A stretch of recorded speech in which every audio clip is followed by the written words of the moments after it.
et Moussa. Bienvenue au festival. Merci pour l'invitation, un plaisir. Vous avez devant vous quelques centaines de sociétés de formation. Ce sont des gens donc, qui développent des compétences et les formations. Et avant de parler de l'industrie verte et des métiers nécessaires de l'évolution dans le contexte, je voudrais quand même que vous vous présentiez un petit peu par vos activités. Parce que vous avez un parcours très engagé. Ouais. Vous avez commencé votre première entreprise à quel âge? À 20 ans. À 20 ans, voilà, tout jeune. C'est pas très jeune. Pas très jeune, mais assez jeune. Mais surtout vous avez continué à pousser les autres, en fait, à commencer des affaires, parce que vous avez d'abord fondé l'association Agir pour réussir, pour accompagner les jeunes dans leur démarche d'insertion professionnelle, parmi d'autres choses. Et en 2015, vous avez lancé l'association Les Déterminés, pour accompagner et former de futurs entrepreneurs. Donc, l'entrepreneuriat pour tous, c'est la devise. Racontez-nous en quelques mots, qu'est-ce qui vous a valu cette détermination? Comment ça se passe, votre travail avec les déterminés? Ouais, comme vous l'avez précisé, moi, l'entrepreneuriat, c'est quelque chose qui a, on va dire, entre guillemets, changé ma vie parce que je suis né à Cergy-Pontoise, j'ai grandi dans un quartier populaire, j'ai fait un lycée professionnel et c'est vrai que les perspectives d'avenir elles n'étaient pas forcément au rendez-vous. Et du coup, j'ai dû réinventer un peu ce que je voulais faire. Et l'entrepreneuriat m'a permis de trouver ma voie, m'a permis de m'insérer. Et c'est vrai que quand j'ai lancé ma première entreprise à 20 ans, déjà, on ne se sent pas forcément légitime. J'avais 20 ans, j'étais jeune, et c'était il y a bientôt 16 ans à peu près. Et du coup, on ne parlait pas d'entrepreneuriat comme on en parlait maintenant. Il n'y avait pas tant de dispositifs. Et alors, te projeter quand on n'a pas de rôle modèle, moi dans ma famille, il n'y avait pas d'entrepreneur, hein, mes parents n'étaient pas entrepreneurs. Du coup, c'est très compliqué. On manque de réseau, on manque d'accompagnement, on n'a pas les moyens financiers pour se démarrer. Et ce qui a fait la différence, ça a été les rencontres et surtout ma capacité et ma détermination à aller au bout de mon projet. Et ça, pour moi, ça a été quelque chose qui m'a permis de développer ma première entreprise, où j'ai fait quelques erreurs, hein, beaucoup d'erreurs. Mais ça m'a appris énormément de choses, beaucoup d'humilité, parce que face aux difficultés qu'on rencontre quand on est entrepreneur, ça nous remet en question sur nos capacités à se projeter. Et derrière, j'ai voulu m'engager rapidement en créant une première association dans ma ville, parce que je me suis dit que c'était important, en tant qu'entrepreneur qui était en train de réussir, de dire bah, finalement, si je réussis, comment je peux contribuer aussi à la réussite des autres. Et ça, c'était important et c'est comme ça que j'ai mis le pied à l'étrier dans l'engagement associatif. Et donc, chez Les Déterminés, ce que vous faites, c'est une formation. Exactement. Et après, quelques années plus tard, j'ai voulu fonder Les Déterminés. Pourquoi? Pour répondre à un besoin. Le besoin, il était clair, c'était de dire que dans nos territoires, dans nos quartiers, il y a des entrepreneurs qui se lancent, qui n'ont pas forcément le réseau, l'accompagnement comme moi, je ne l'avais pas, mais qui ont une bonne idée. Mais quand on regarde les chiffres, 3 ans après, c'est 50% de ces entreprises qui ferment parce qu'il y a un manque de structuration, il y a un manque d'accompagnement. Et c'est à ce moment-là que j'ai voulu fonder Les Déterminés, qui est un programme qui est totalement gratuit. Pendant 6 mois à 1 an, on va embarquer des gens, des femmes et des hommes qui veulent entreprendre. On les prend uniquement sur la détermination et la disponibilité. Peu importe le diplôme, peu importe le projet, peu importe là où ils viennent. Ce qui nous intéresse, c'est leur capacité à aller au bout d'un projet de création d'entreprise. On a développé ce projet. Aujourd'hui, ça fait 8 ans. En 2015, on a lancé ça. Aujourd'hui, en 8 ans, c'est plus de 10 000 personnes qu'on a sensibilisées. C'est plus de 1200 personnes qu'on a accompagnées. Aujourd'hui, c'est entre 600 et 700 entreprises qui ont été créées, qui sont encore, 80% d'entre elles, qui sont encore en vie 3 ans après. Donc nous, ce qu'on a voulu faire, c'est d'apporter un soutien et un accompagnement à ces entrepreneurs pour que le taux de survie de ces entreprises, au-delà des 3 ans, soit beaucoup plus pérenne que s'ils s'étaient lancés seuls. Et du coup, voilà les résultats de ce projet-là. Mais on ne fait pas que ça chez Les Déterminés. On a aussi développé un programme autour de l'employabilité, autour des compétences. C'est-à-dire, on rencontre énormément d'entreprises, hein, de grands groupes, d'entreprises intermédiaires, de PME, qui ont des besoins de recrutement. Et on s'est dit, bah, c'est dommage parce que dans certains territoires, le taux de chômage chez les jeunes, il est élevé et il dépasse 30-40%. Et on s'est dit, bah, il faut aller chercher ces jeunes-là et il faut leur donner envie. Et quand on leur donne envie, on les forme à un métier on les accompagne à la posture professionnelle, on les forme au métier, ils sont recrutés en CDI, parcours d'évolution de carrière. Je veux juste faire une précision, c'est que vos formations chez les déterminés, c'est surtout pour les quartiers populaires, les milieux ruraux. Donc vraiment, on parle de cet écart qui existe, que vous aidez par vos formations à réduire.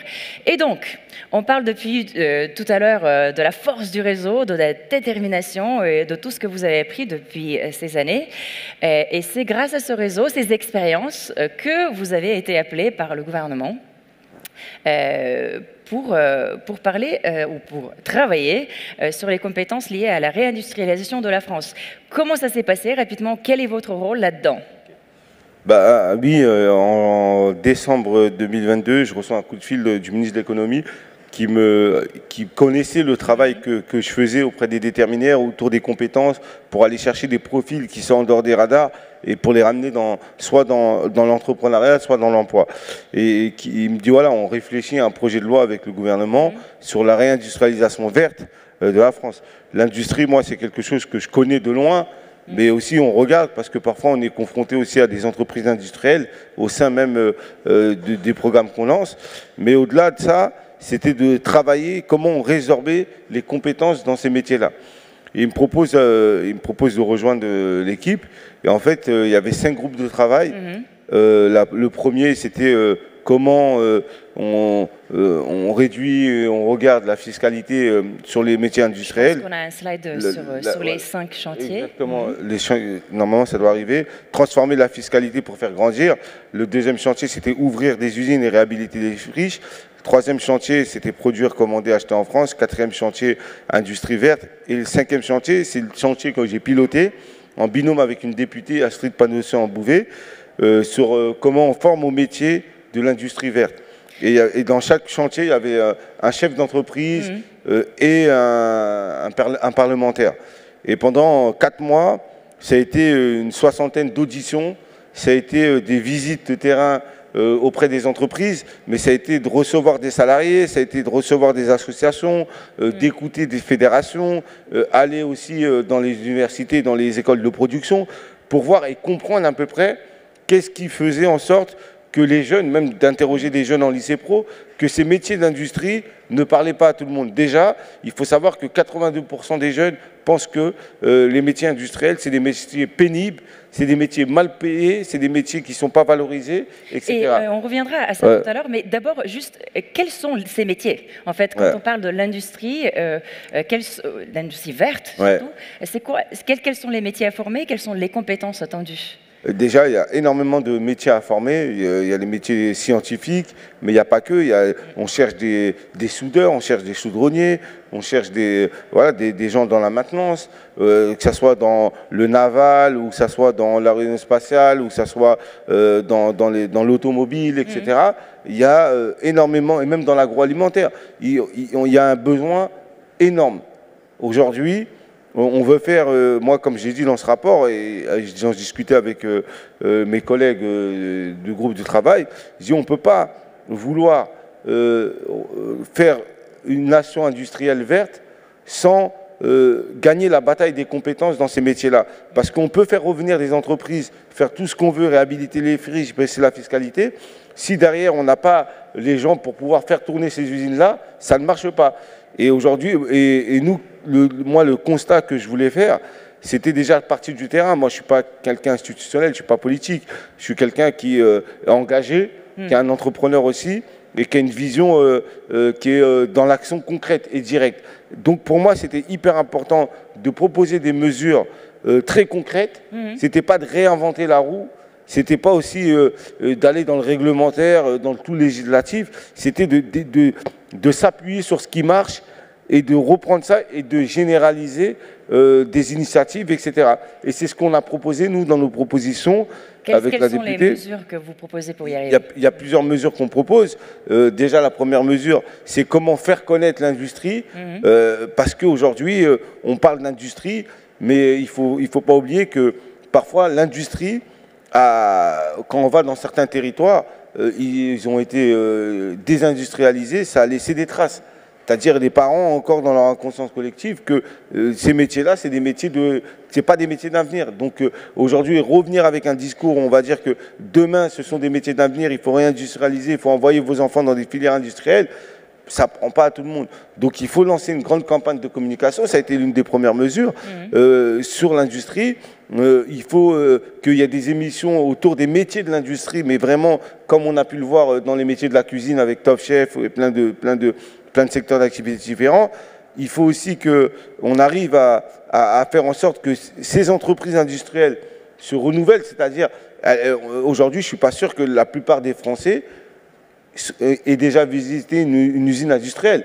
Donc du coup, comment on arrive à faire comme les journées du patrimoine, ouvrir ces usines-là pour permettre à des gens de découvrir ces métiers, de faire en sorte de regarder les opportunités du premier niveau de qualification jusqu'au poste à responsabilité, c'est hyper important. Donc pour nous, ça, c'était une mesure qui a été forte. La deuxième mesure, ça a été aussi de faire le lien entre l'école et l'entreprise, la découverte des métiers. Le stage de troisième, souvent, c'est un stage que forcément, il est fait en fonction de sa zone géographique et du réseau de nos parents ou du réseau de ce qu'on a. Et du coup, ça ne permet pas de se projeter. Et aussi, il y a un travail à faire chez les parents parce que l'orientation, souvent, l'élève ne le discute pas tout seul. Il discute avec ses parents, on regarde, etc. Donc tout ça, ça faisait partie de comment on arrive, dès l'école primaire, à faire découvrir les métiers d'industrie aux élèves, aux enfants, aux parents. Très tôt. Très tôt. Deuxième, c'était aussi les écoles de production sur la formation continue. Aujourd'hui, il y a une 50aine d'écoles de production.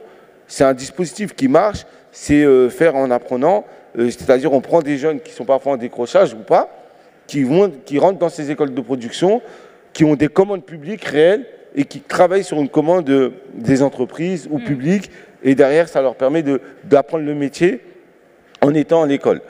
Ça, il faut doubler le nombre d'écoles de production, c'est hyper important parce qu'il y a un besoin. Il y a aussi la transparence. La transparence, aujourd'hui, on se rend compte que dans certains lycées pro, dans la quasi-totalité, quand on a questionné des élèves de lycée pro et des enseignants, souvent ils arrivent, ils ne savent pas ce qu'ils veulent faire. Donc ils rentrent dans des filières d'administration-gestion, à la fin, les débouchés d'emploi ne sont pas au rendez-vous. Il n'y a pas de... quand on regarde administration-gestion, c'est peut-être 5-6% des gens qui vont trouver un emploi. Mais dans les métiers, dans les filières industrielles, c'est là où on a du mal à faire de l'attractivité dans ces filières. Et le taux d'employabilité, elle est presque à 100%. Donc du coup, comment on arrive, avec la carte des formations, à renouveler un peu les choses, de fermer des filières qui ne permet pas forcément de faire en sorte que les gens soient recrutés à la sortie, et d'ouvrir d'autres filières et de valoriser d'autres filières. Ça coûte un peu plus cher parce qu'il faut des plateaux techniques, il faut investir massivement dans les lycées pro, et surtout, il faut accompagner, avant le lycée pro, dès le collège, l'orientation des élèves et des parents. Parce que souvent, quand ils arrivent, c'est des orientations qui ne sont pas choisies, mais qui sont subies. Et vous dites ça depuis tout à l'heure, les parents, les élèves, il faut leur parler. J'imagine bien que si on parle aux parents, la première chose, donc, comme vous avez dit tout à l'heure, ce sera « Non, industrie, c'est un métier pénible, en plus c'est un métier masculin, donc pourquoi, ma fille, tu voudrais faire de l'industrie ?» Exactement. Et il y a aussi une partie de la féminisation. Nous, on avait deux enjeux. C'est comment, premièrement, on rend attractifs les métiers industriels. Deuxièmement, comment on féminise ces métiers-là, que ce soit dans les sciences, etc. Comment on arrive à faire en sorte de donner envie. Et ça passe beaucoup par un rôle de représentation. Et même les entreprises, en tant que telles, elles doivent aussi s'adapter. Moi, quand j'ai interrogé des jeunes femmes dans l'industrie, elles disaient, nous, on est arrivés dans nos usines, il n'y avait pas de vestiaire pour femmes. On était obligé de se changer dans les toilettes, on est dans le bureau. Donc il y a aussi une remise en question des entreprises s'ils veulent être beaucoup plus attrayants pour les gens. C'est pas seulement un exercice de communication, c'est pas un exercice, c'est un exercice, c'est toutes les parties prenantes qui doivent être autour de la table parce qu'à un moment donné, si on veut faire en sorte que notre filière, elle soit plus ouverte, elle attire plus de gens, il faut aussi se remettre en question et à un moment donné faire en sorte qu'il ne faut pas regarder que la question. C'est quand vous travaillez parfois dans des usines, dans le nucléaire ou parfois c'est dans des territoires où il y a peu d'attractivité.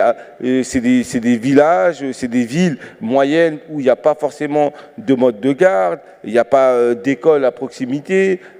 Et en fait, il faut réfléchir de manière plus macroéconomique quand on veut installer une entreprise ou quand on veut attirer des publics pour travailler dans ces industries. Parce que ça aussi, ça peut aussi être un frein. Et derrière, comment on permet à des jeunes de rentrer dans des métiers industriels qui arrivent avec une compétence électricien ou soudeur, mais qui peuvent aussi être multitâches, on va dire, entre guillemets. Et ça, c'est aussi la formation continue tout au long de l'emploi. Et c'est hyper important parce que souvent, nous, ce qu'on a pu constater quand on a parlé avec certains salariés, c'est qu'ils nous disent, en fait, à chaque fois, on change, mais ce n'est pas vraiment de la formation, c'est surtout de l'adaptation au poste. Donc on n'apprend pas vraiment un nouveau métier, on s'adapte à chaque fois à des nouveaux changements. Et là, quand on dit que les voitures thermiques vont être terminées d'ici quelques années, et on va passer au tout électrique, comment on accompagne les salariés des entreprises qui sont déjà dans des métiers depuis des années sur du thermique, pour les accompagner sur des véhicules plus électriques, hybrides, etc. Donc il y a aussi tout ce travail que nous, on a réussi à consulter pour faire des propositions qui allaient. Tout simplement, je terminerai là, c'est la transparence de ces métiers-là. Moi, si on m'avait dit, quand j'étais au lycée pro, j'ai fait de la comptabilité, si on m'avait dit que faire une filière maintenance électrotechnique ou qu'allait me déboucher à un emploi, et voilà que les opportunités d'emploi, ça allait être tant, que les salaires moyens au niveau de la qualification et les salaires de ces métiers-là allaient être tant, bah peut-être que ça m'aurait peut-être plus motivé. On n'a pas cette visibilité. Du coup, en plus, souvent, quand vous allez en lycée pro, vous allez en lycée pro parce que vous ne pouvez pas aller en général, et c'est vu comme une voie de garage. Et du coup, on crée de l'échec, on redonne de l'image négative à des... Qu'est-ce que vous dites aux gens, ou en tout cas qui pensent qui peuvent penser que l'industrie, c'est forcément du travail en usine mal payé? Quelle réponse vous donnez aujourd'hui quand vous pensez à l'industrie verte de demain? Bah déjà, pour moi, les métiers d'industrie, ils ont changé. C'est plus les mêmes métiers. On ne parle plus d'industrie. Moi, aujourd'hui, j'ai eu la chance de visiter un certain nombre d'usines.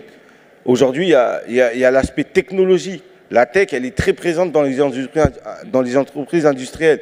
Et ça, c'est quelque chose qui est quelque chose de nouveau parce que aujourd'hui, parfois, vous arrivez dans des usines. Avant, c'était à la chaîne. Aujourd'hui, ça a été robotisé complètement. Et vous êtes derrière une machine. Comme si vous jouez à la PlayStation et vous dirigez toute une chaîne. Mais c'est pas du tout le Charlie Chaplin de c'est pas le cas. Après, c'est pas dans tous les métiers. Mais c'est vrai que les entreprises industrielles ont beaucoup évolué. Et du coup, tant qu'on ne sait pas ça, tant qu'on n'a pas cette vision-là, c'est pour ça, nous, quand on dit qu'il faut ouvrir les usines partout, les entreprises industrielles aux Français, c'est pour que les gens puissent aller découvrir ces métiers-là qu'on n'a pas. Aujourd'hui, il y a des salons qui ont été faits. Viva Fabrica à Lyon, je ne sais pas si certains ont pu avoir la chance d'y aller, mais quand vous voyez un peu ce qui se passe, ça donne envie. Et c'est vrai qu'il faut qu'il y ait plus d'initiatives comme ça qui soient ouvertes. Et derrière, voilà, ça crée des vocations. Et surtout, ce qu'il faut faire, c'est que dès les écoles, il faut ramener des salariés, pas des dirigeants, des RH, etc., des salariés, des gens qui sont les mains tous les jours dans l'activité, pour qu'ils puissent venir parler de leur métier dans les écoles. Il faut ramener des classes complètement, faire peut-être une journée ou une demi-journée dans ces usines, parce que c'est tous ces éléments qui vont faire en sorte de préparer une génération, si on veut faire la révolution industrielle verte, c'est tous ces éléments qui vont permettre d'attirer plus de public dans les années à venir dans ces métiers-là. Regardez, juste pour terminer, dans la tech, la technologie, dans tout ce qui est tech, la French Tech, il y a 10 ans, 15 ans, pour nous, c'était les geeks qui allaient dans la tech. Aujourd'hui, clairement, si on se dit les choses, tous les jeunes, ils touchent à la tech, ils sont développeurs, ils font de la vidéo, ils travaillent dans les métiers industriels, ils sont développeurs, ils travaillent dans la cybersécurité, dans l'intelligence artificielle, parce qu'on a su faire ce travail-là. Mais la tech, elle a un problème de diversité, de stéréotypes, de tout ce qui est... Et il y a très peu de femmes dans la tech. Donc si on veut faire la même révolution dans l'industrie, il faut absolument qu'on soit extrêmement bon dès le départ sur la féminisation des emplois industriels et surtout sur tout ce qui est égalité des chances, les minorités. Il faut qu'on arrive à faire ce travail dès le départ pour que dans 10, 15 ans, on se dise ok, c'est un métier qui est ouvert à tous et qu'on n'a pas à refaire des nouveaux programmes pour attirer plus de femmes, pour attirer plus de diversité dans ces métiers-là. Donc, ce que j'entends, c'est que l'industrie, ça s'est beaucoup transformé, ça se transforme très vite et que nous, on n'est pas vraiment à jour dans notre esprit, dans notre connaissance. On a couvert qu'il y a beaucoup de stéréotypes, que c'est masculin, que c'est dur, que c'est mal payé, etc. Ce n'est pas forcément vrai aujourd'hui. En tout cas, ça ne devrait plus si on veut transformer la société. En même temps, quand on parle de numérique, de nucléaire, des choses de la robotique, PlayStation au travail, n'est-ce pas, ça fait penser aussi que c'est une industrie peut-être d'élite avec des places limitées, une formation très longue, très difficile. Comment attirer alors des gens à l'industrie qui a l'air d'être très fermée? Comment attirer, encore une fois, il y a une bataille sur la formation. Pour moi, aujourd'hui, les programmes longs, il y a déjà ceux qui sont dans la formation continue, c'est-à-dire dans les cours et tout. Tous ceux qui sont encore à l'école ou qui sont dans des filières universitaires pour entrer dans ces métiers, c'est normal que ça soit long parce que ça fait partie du processus. Mais aujourd'hui, moi, ce que j'ai constaté, c'est quand on sort du cursus scolaire, on va dire entre guillemets, pour prendre un emploi, on n'y revient pas. Déjà, il faut favoriser les allers-retours. On peut, après son bac professionnel, après son BTS, aller travailler 2 ans, revenir et refaire un autre diplôme. Je ne sais pas.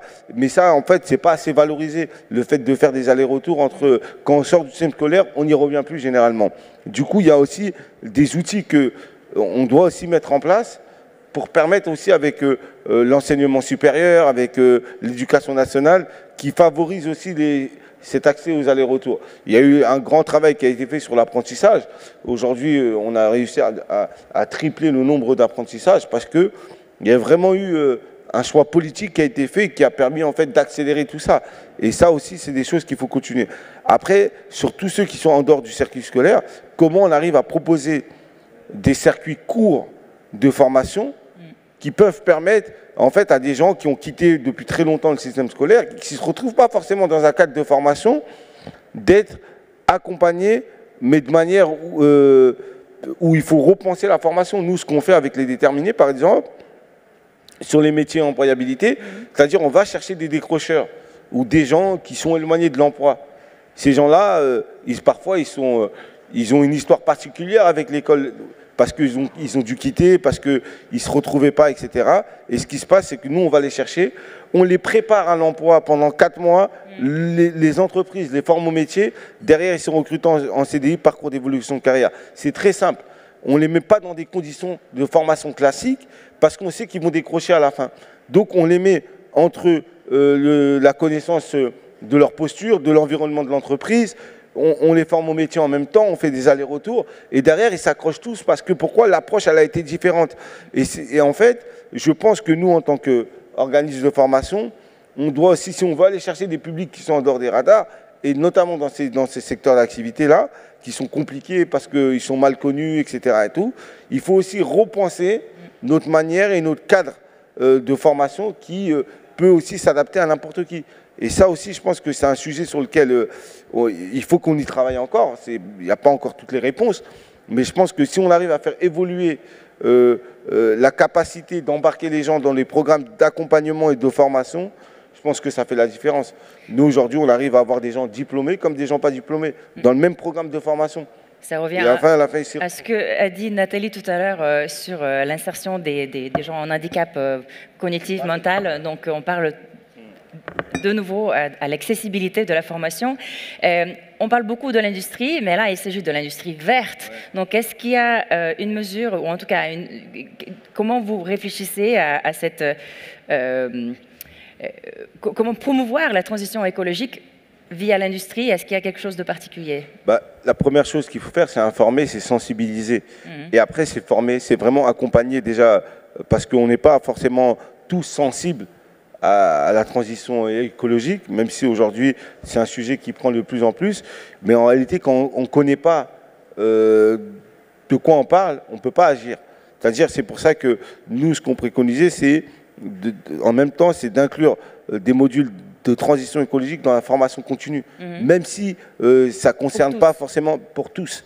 Aujourd'hui, ça doit être un sujet, comme il y a eu dans plein de secteurs différents. Aujourd'hui, quand vous allez faire un programme classique, que ce soit dans l'entrepreneuriat, même si vous n'avez pas une compétence tech, bah vous serez en lien avec la tech parce que vous aurez un site internet à développer.